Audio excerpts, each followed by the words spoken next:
Shalom, ici le programme Encouragement du jour partagé par le couple Venga. C'est l'heure de notre partage du jour. Très bonne écoute à tous.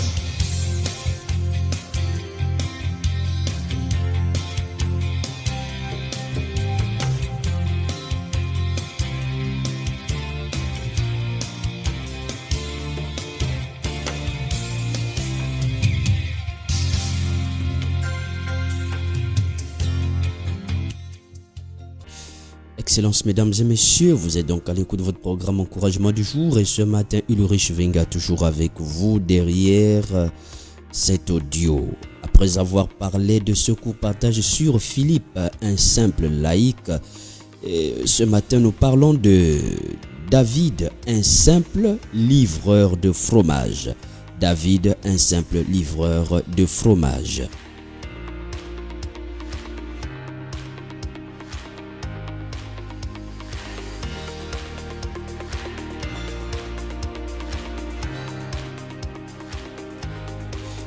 Alors, l'histoire que nous partageons, le partage de ce jour se trouve dans le livre de Samuel 17. Samuel 17, à partir du verset 12 à 20. Alors, lorsque vous lisez cette partie, vous allez comprendre que en réalité, là-dedans, il s'agit de David, comme je le disais, un simple livreur de fromage.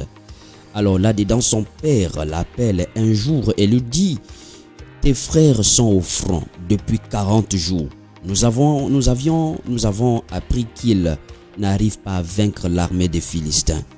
On s'inquiète alors pour eux. Alors viens prendre des fromages pour les leur remettre. Voyez-vous ici, le père de David l'envoie en tant que porteur de fromage et non en tant que soldat. Je dis bien en tant que porteur de fromage et non en tant que soldat. Et c'est là à l'intérieur qu'on nous dit que David prend les fromages et se rend sur le champ de bataille. Et quand il arrive comme un simple porteur de fromage, bien entendu, il se rend compte qu'il y a quelqu'un là-dedans qui était en train de terrifier le peuple. En lui, il y avait déjà là un porteur de destinée. En lui, il y avait déjà, je veux dire, cette force. David avait déjà en lui, il avait déjà la responsabilité, je veux dire, de quelqu'un qui abat les géants, de quelqu'un que Dieu avait déjà préparé pour les épreuves. Donc là, David fait face à l'élévation, c'est-à-dire que quand David arrive, David, il regarde le peuple. D'un côté, il regarde le peuple. Que quelqu'un me suive ce matin. D'un côté, il regarde le peuple. D'un côté, il regarde comme ça. Il y a Goliath qui est là. Donc, la manière dont le peuple regardait son peuple, regardait Goliath n'était pas la même. Le peuple se voyait face à Goliath comme des proies. Mais David, quand il regarde Goliath, il voit son élévation. C'est-à-dire que notre regard dans certaines situations diffère en fonction de qui nous sommes, en fonction de la relation que nous avions avec Dieu. Ce que nous voyons, ce qui est en face de nous représente, dépend de comment nous sommes, de comment nous nous voyons et de comment nous réalisons notre appartenance à Christ. Pendant que les autres se voyaient face à Goliath comme étant des proies, David, lui, il voyait Goliath comme étant une possibilité d'élévation. C'est-à-dire que ton analyse de ce qui est en face de toi peut déjà te donner la capacité de vaincre ou encore d'être vaincu. Je reprends. L'analyse que tu fais de la situation en face de toi, l'analyse que tu apportes de ce qui se présente devant toi, des réalités, des difficultés qui se présentent devant toi, peut déjà faire de toi un vainqueur ou un perdant. Je reprends. L'analyse que tu fais de ce qui se présente devant toi, des situations qui se présentent devant toi, l'analyse que tu fais de ce qui se présente devant toi, je reprends encore, l'analyse que tu fais toujours de ce qui se présente devant toi, des situations qui se présentent devant toi, des épreuves qui se présentent devant toi, peuvent déjà faire de toi un vainqueur ou un perdant.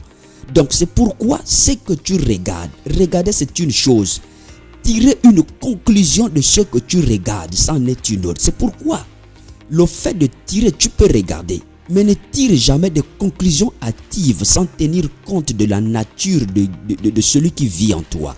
Ne tire jamais une conclusion hâtive sans tenir compte que tu es un tueur de géants. Ne tire jamais des conclusions hâtives sans tenir compte de ton niveau de foi. Ne tire jamais, je te dis, ne tire jamais de conclusions hâtives face à ce qui se présente devant toi sans tenir compte du Dieu qui a été toujours avec toi. Frère, tu n'es pas obligé de tirer les mêmes conclusions que les autres. C'est-à-dire que dans de mêmes situations, des conclusions peuvent être différentes. Dans de mêmes situations, je dis, des conclusions peuvent être tout à fait différentes. Tu n'es pas les autres. Alors David, le peuple se voyait comme des proies. David, lui, voyait l'occasion d'être élevé. Je suis en train de dire que finalement, le simple livreur de fromage est devenu le tueur de géants. Finalement, l'onction royale a trouvé l'occasion de s'exprimer. Tu es certainement porteur de l'onction royale. Mais Dieu trouvera toujours une situation pour pouvoir te révéler. Dieu, le Dieu que nous servons, se sert toujours des situations pour pouvoir révéler qui nous sommes. Dieu met en vous des potentiels, mais il se sert de ce qu'il y a en toi pour pouvoir te révéler. Il se servira certainement d'une situation pour pouvoir te révéler. Je suis donc en train de dire à quelqu'un, ne désespère pas parce que tu es un simple transporteur. Ne désespère pas parce que tu es un simple chauffeur. Ne désespère pas parce que tu es un simple vendeur. Ne désespère pas parce que tu fais les ongles autour de la route. Ne désespère pas parce que tu vends de la tomate. Ne désespère pas à cause de l'état minable, de la nature minable de ton activité. Le Seigneur se sert des situations pour pouvoir révéler les potentiels de ses fils. Est-ce que quelqu'un m'entend ce matin? Souviens-toi que David était un simple livreur de fromage. Parfois, l'on te néglige. Parfois, on t'enverra. C'est-à-dire que on te demandera de faire une chose. On te donnera un poste qui n'a rien à voir avec ton diplôme. Parfois, tu arrives à un endroit et on t'emploie. Et là, tu regardes ton diplôme, tu dis, mais non, mais mon diplôme est supérieur à ceci. Et du coup, quand tu te regardes, tu dis, mais non, c'est pas possible, je ne peux pas travailler. Frère, commence par faire des petites choses. Les petites choses sont la voie qui te mène vers le tueur de géants, vers le sommet. Ne néglige jamais les petites choses. J'ai dit, ne néglige pas les petites choses. Et on dit, c'est la prière persévérante, la prière avec efficacité qui produit des résultats. Écoutez, c'est en priant, c'est en faisant des petites prières qu'on finit par aboutir aux grands résultats. Le mur ne se casse pas parce qu'on a frappé une seule fois. Le mur se casse parce qu'on a eu à frapper plusieurs fois avec le marteau. Ce n'est pas parce que tu ne vois rien que rien ne se passe. Quelqu'un m'entend? Ce n'est pas parce que tu ne vois rien que rien ne se passe. Continue à rester autour de la route. Tu rencontreras certainement la personne destinée à te rencontrer. Certaines personnes ont rencontré des personnes qui leur ont propulsé en faisant des petites choses. Que le Seigneur, je déclare aujourd'hui, que le Seigneur mette sur ta voie des hommes de destinée, des femmes de destinée qui te pousseront au sommet. Que le Seigneur envoie vers toi des personnes que tu vas rencontrer et qui vont contribuer à ton élévation ce matin. Je dis, ne néglige pas. Le problème, ce n'est pas ce que tu fais. Le problème, c'est comment tu te vois dans ce que tu fais. Je reprends. Le problème, ce n'est pas ce que tu fais.